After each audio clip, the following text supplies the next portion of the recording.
I went to a massive junior high school many years ago. We had two grades in the school, 8th and 9th grade, and over 2,000 students. Huge, massive school. And what I remember about my freshman year, my 9th grade year, is our football team. Now, obviously, I didn't play on that team unless I was the punter or the kicker, but no, I did not play. I was not big enough, strong enough to play on the team. But our team that year, again, massive school. So it was it was not in Texas, it was in South Carolina. So it would be like, Katie Taylor Memorial, it's massive. But our 9th grade football team, my classmates, that year went undefeated and unscored on. That's quite an accomplishment. It's undefeated, right? Didn't lose a single game, but no one ever scored a single point on the Dent Mighty Trojans. That was the name of my high school, was Dent, and it looked like a big dent. But we had a heck of a football team. Now, when I moved to Texas many moons ago, I discovered what football was really all about. Because here in the Lone Star State, football is not a sport. It is a religion, and it is a way of life. If you don't believe me, when you flip on the TV today after this worship service and you're watching, I don't care any team, I don't care whether it's Kansas City or some California team or New York team, chances are that quarterback that's getting paid $100 trillion a year went to high school right here in Texas, right? We dominate. This is how it is. Even the backup quarterbacks are from Texas as well. Anyway, I've thought about, being in Texas these many years, I've thought a lot about football, actually. And I've thought about it not just as a sport, something that's fun to do on Saturday and Sunday and watch, but I've thought about it I've tried to think about it from a 35,000 feet level. When you get 35,000 feet in a plane, the guy wakes up, "This is your captain speaking. I've just turned off the no seatbelt light. I just woke up from my nap." But anyway, if you look at football from 35,000 feet and ask the question, what is football? What is football? Do you know what football is? Football is organized warfare. Football is all about war games. Think about it. You have your tribe, you have your tribal colors, you wear your team, your tribe's colors, the other people wear their colors, you paint your face, you have chants, you have songs, you have music, you have people yelling. You gather in these massive stadiums with thousands and tens of thousands and hundreds of thousands of Michigan, Alabama people, right, to watch this war. You say, war? Absolutely, it's war. These guys get on what? Their war gear. They put on cleats on their feet. They put knee pads on, shin pads on, flak jackets on. Dan Pastorini, someone help me preach. They put on shoulder pads, helmets, face masks, mouth guard. And they're going to go out and do battle. They're not going to try to put the ball through a hoop or,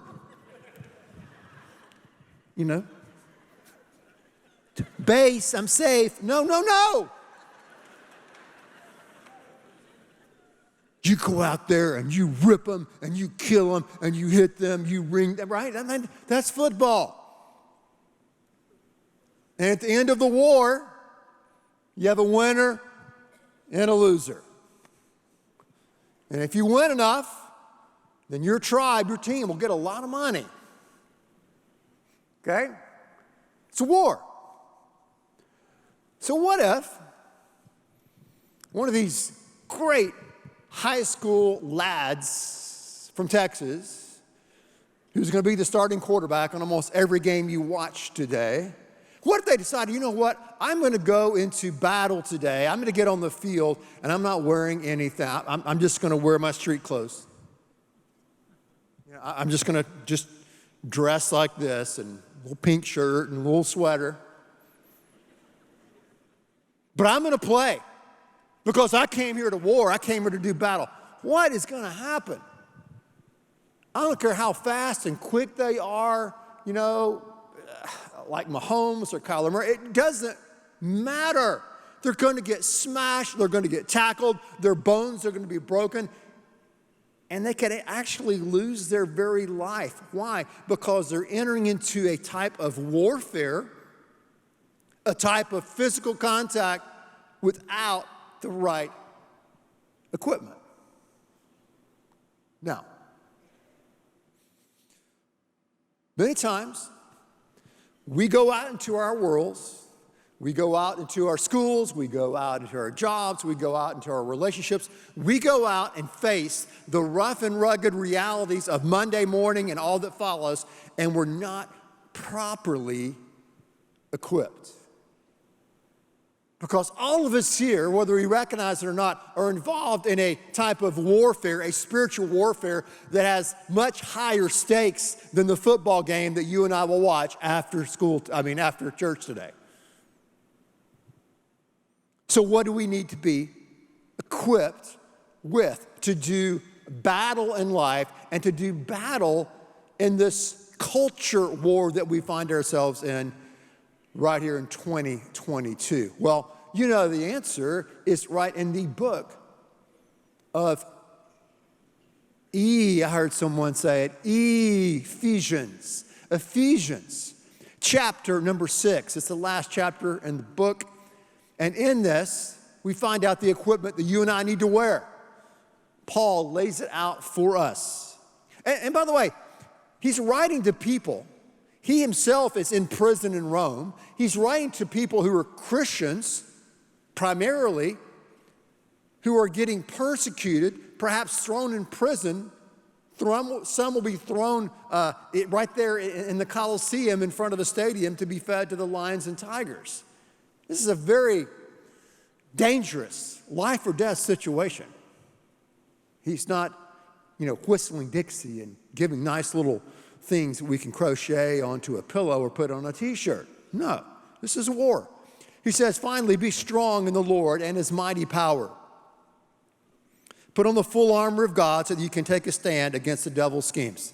The devil is scheming. We have an enemy. Many times the enemy is ourselves. Many times the enemy is the devil and his forces. And we have to put on God's armor. For our struggle is not against flesh and blood. It's not really against people. But it's against the rulers and authorities, against the powers of this dark world, and against the spiritual forces of evil in the heavenly realms. We're engaged in spiritual warfare. Therefore, put on the full armor of God. Put on your cleats, put on your helmet, put on your shoulder pads, put on this armor, he's saying, so that when the day of evil comes, you may be able to what? Stand. Stand your ground. After you've done everything, stand.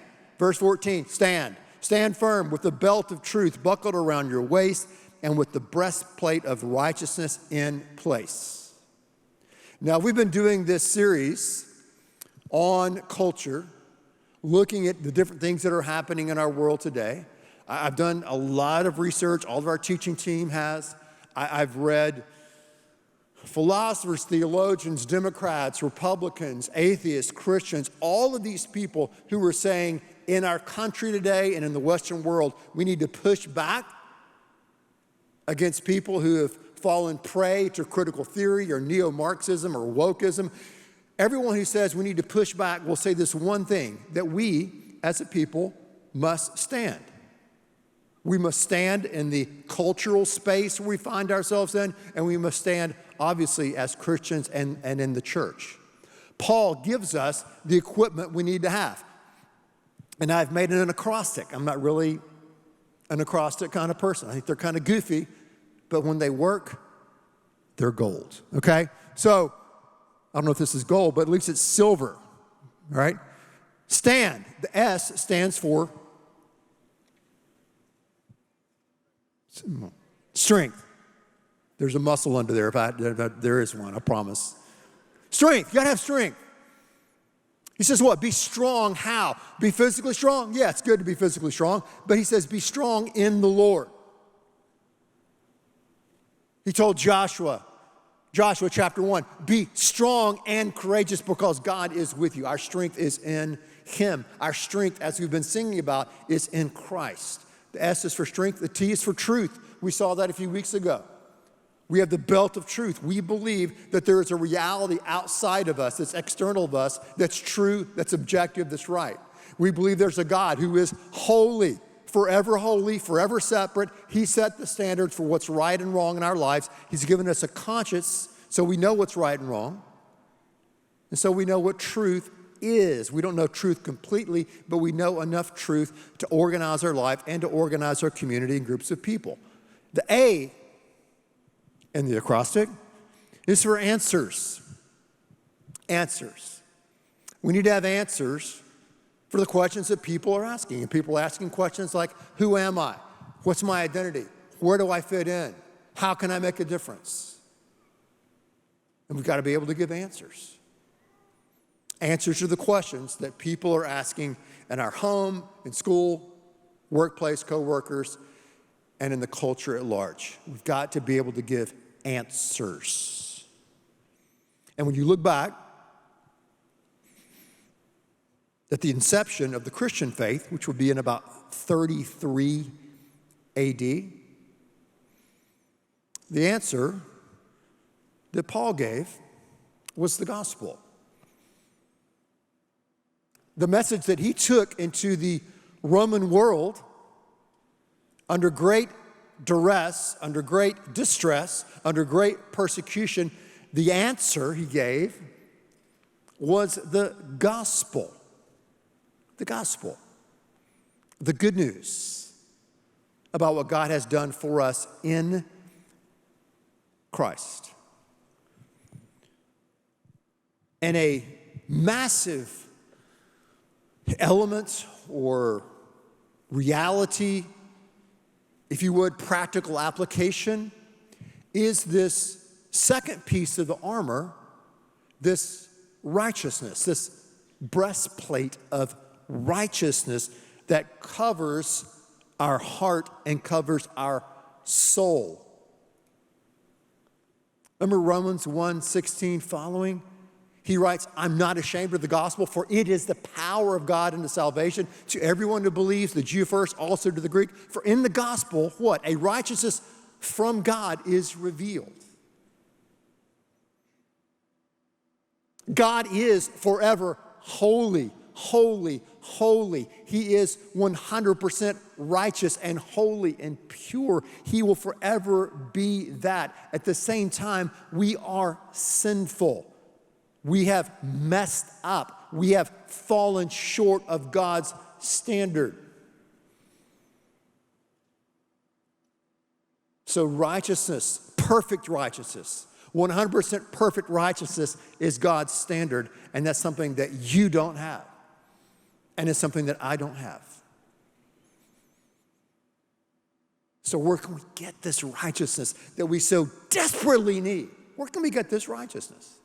Now, let me say this about righteousness, what we're about to talk about here. How many of you guys watch Game 2, switching sports here if we can, of the Astros versus the Yankees? You watch Game 2? You watch Bregman hit that 3-run homer in the Crawford boxes? Yes, right? Yes, you can clap for that. Of course you can. Smack.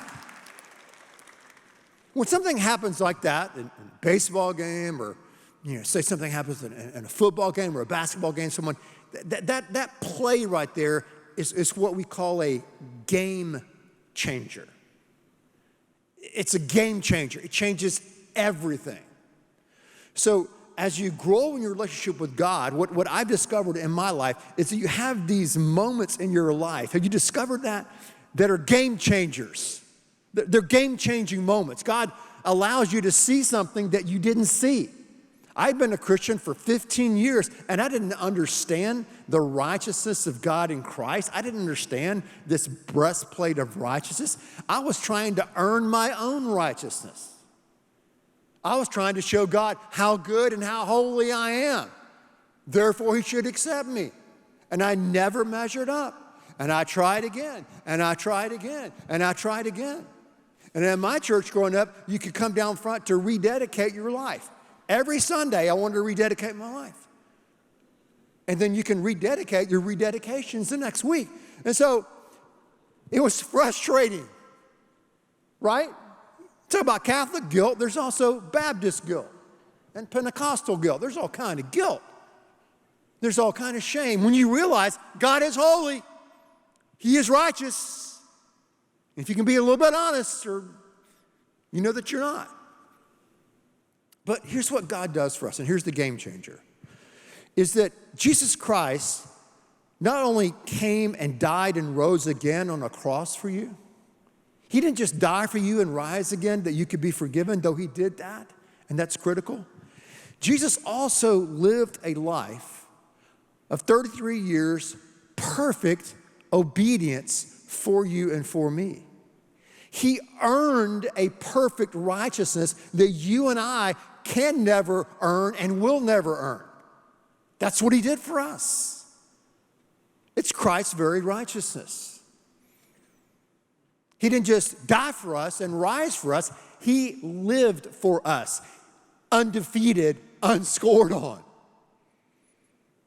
He earned all A+ for 33 years on his moral or righteous report card. When we trust in God in Christ and say, forgive me, God forgives us. He wipes the slate clean. That's negative, right? The positive is he accredits to our account the very righteousness of Jesus Christ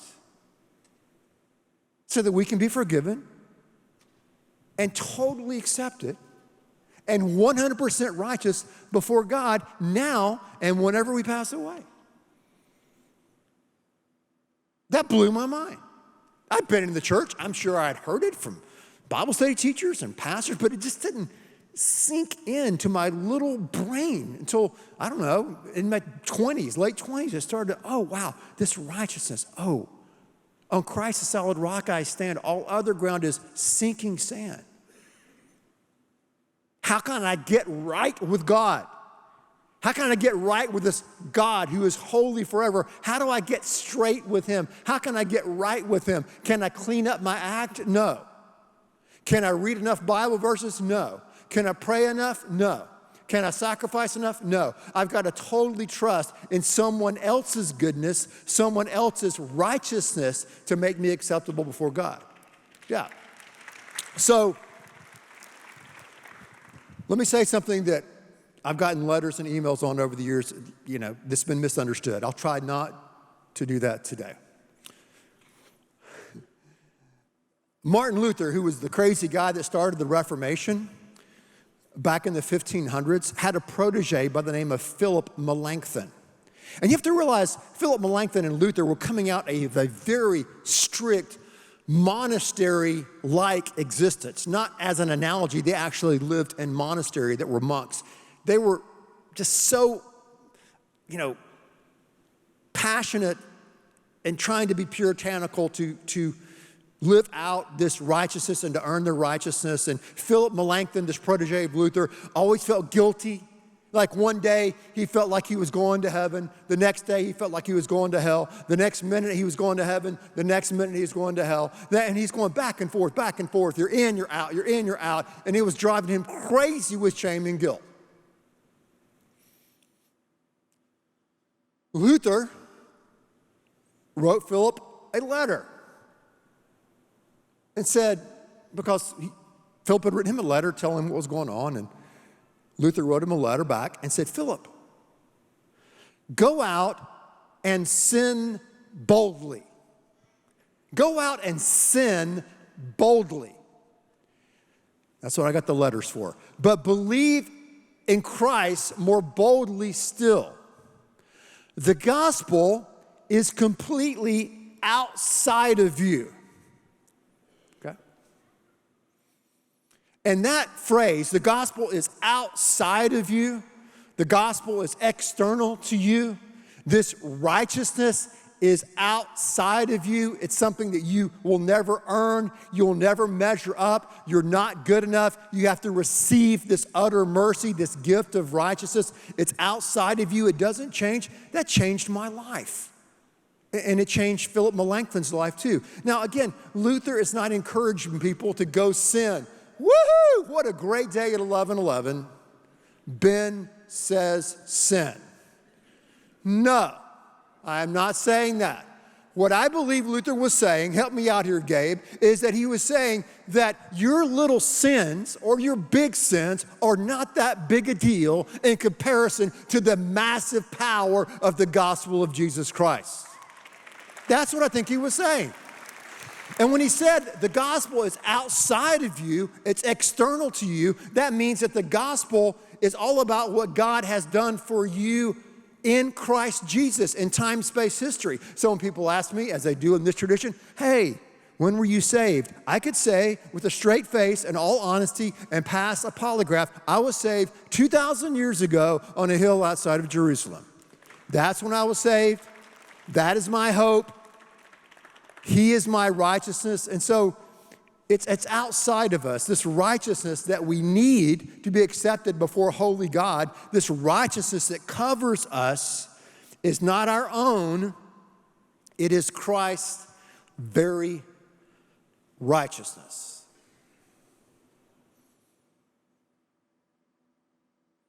One Puritan writer put it this way, a Puritan. Those cats were pretty dang uptight. But he said this, he said, I have taken all of my good deeds, all of my own personal righteousness, and put them in one pile. I've taken all of my sins that I've ever committed and put them in the same pile. And I have run to Christ and his righteousness, and in him I have found peace.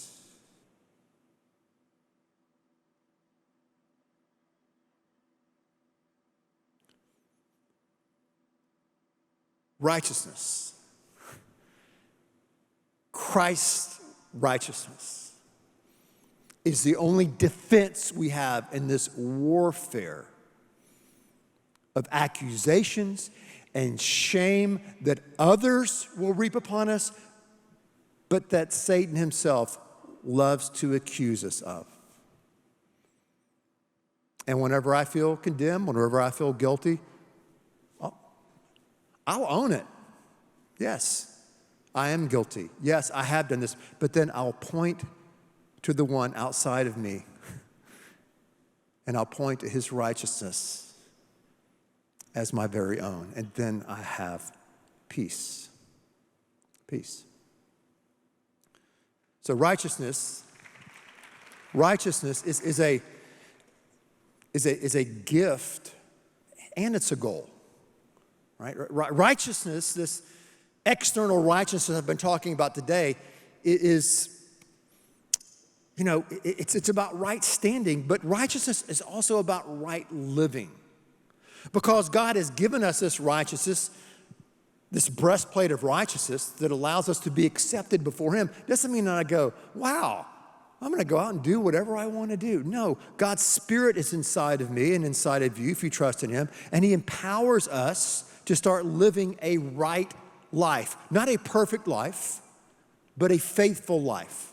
A life that desires to produce righteousness, though this righteousness is never enough to be accepted before God. We still want to live this right and new way.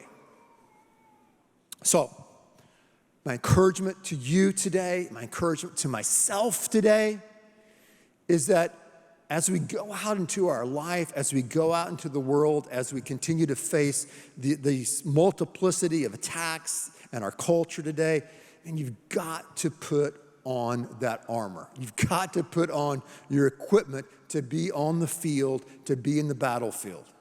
God gives us equipment. He gives us his very armor, the truth and this righteousness that is a gift from him.